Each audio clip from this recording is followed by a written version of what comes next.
Thanks everybody for coming. Really appreciate it. We had a senior night this past week, where we saw Kayla Lowe and Mallory Schwab play their final games in the CFSB Center. Unfortunately, we didn't come out with the victory. They both, played well and gave a good showing for their final games. And I called a timeout to take them out of the game late in the game, and just asked them if they wanted to come out for a hand or if they wanted to stay on the court till the final seconds of their career in the arena, and they both elected to stay on the floor. So that's why we didn't take them out for a round of applause.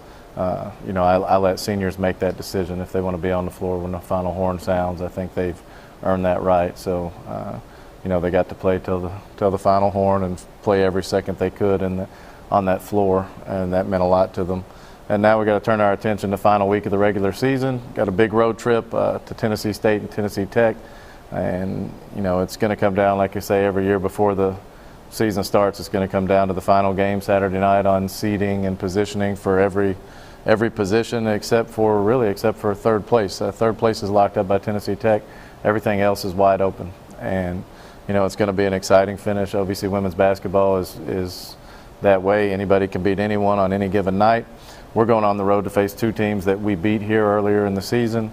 So there's going to be a little revenge factor on their side, and, two games that could have gone either way. So we've got two quality opponents that are very tough on their home court.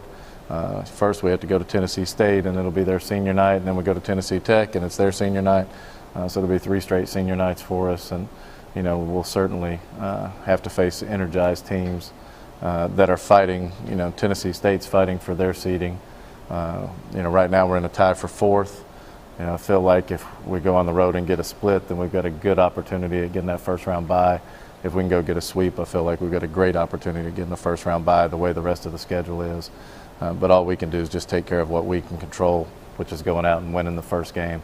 And we'll have to play at our best to do that at Tennessee State. Talk about the challenges Tennessee State will give you. Well, very athletic, very aggressive defensively. They're going to get after us. They're going to press us. They will throw some zone at you as well. So, they mix it up. Great rebounding team. They have an unusual team where it's, I think, kind of similar to us in a way. Some nights they're a phenomenal perimeter shooting team. They scored 105 points against Martin. They've hit 15, 16 threes in games this season, and they've come back for the next game and hit 1. So it's a challenge because you're not sure which team's going to show up for them. And, I know she kind of probably feels that way as a coach. They're going to play hard every night, but as far as shooting the ball, you look at some poor shooting percentages on a couple of their players, and they've got a couple of players that have gone for 38 in games and, are averaging 3, 4, 5 points a game. So, it's kind of tough as a coach scouting and getting ready because you're not sure what you're going to see that night. And defensively, I realize Martin, they're pretty awesome, but 85 and 91, did you just run into 2 hot teams last 2 Well, Austin Peay's been playing, I said it before we played them. I was a little concerned because they hadn't won in a while. But every game had come down to a final possession. They'd been scoring in the upper 70s and 80s every game. That they're playing well. They just hadn't been able to win games, and they came in, and I talked with Coach Daniels after the game. They really had been laid it on the line, like they had 8-9 days to prepare, and that game was their season, is basically their tournament. If they didn't win that game, they're not going to be in the tournament, is the way they approached it, and they certainly played that way. They were much more aggressive from the beginning than we were. UT Martin, honestly, a lot of blown defensive assignments and a couple of players that are just really, really good players. They shot the ball extremely well. They were 52% from the three-point line. And, even with the blown defensive assignments, for a team to shoot 52% from the three-point line is pretty good. So, you just got to give your hats off to them. You got to score when you play UT Martin because they're going to find ways to score.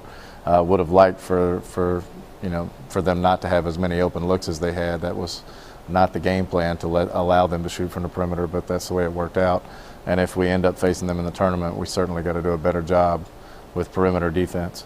So defensively, that's basically what happened. We had Austin Peay team is playing very well, and we were okay against Martin. We were just not good defensively at all, and they'll expose every mistake you make. Are you going Thursday, Saturday this week? Yes. Yes. Both games are doubleheaders. How do you emotionally and mentally prepare for 3 senior nights in a row or 2 on the road? For us, we just worry about what we can control. You can't. We haven't even talked about it. We'll prep our team tomorrow, and remind them that it is their senior night, it's their last home game. But, we can't worry about that. We've got to control ourselves, and that's all we can do. It's not like I can call and cancel their senior night. So, for us, it's not a thing where we're involved in the emotion. We've got to weather, senior nights. Sometimes you come out and the team who's hosting a senior night has a great amount of energy at the beginning of the game, and sometimes it's a detriment to the team that's hosting it. It just kind of depends on how things go. So, we just try to live in the moment and take care of what we can control. Anything else? I'd like to take a moment, since this is the final press conference that we have during the regular season, and have a chance to publicly congratulate Coach Prohm and his staff and his team for a phenomenal season. I've been around here a long time and couldn't be more proud of their accomplishments. And it's certainly something that's going to help the entire university as well as our program.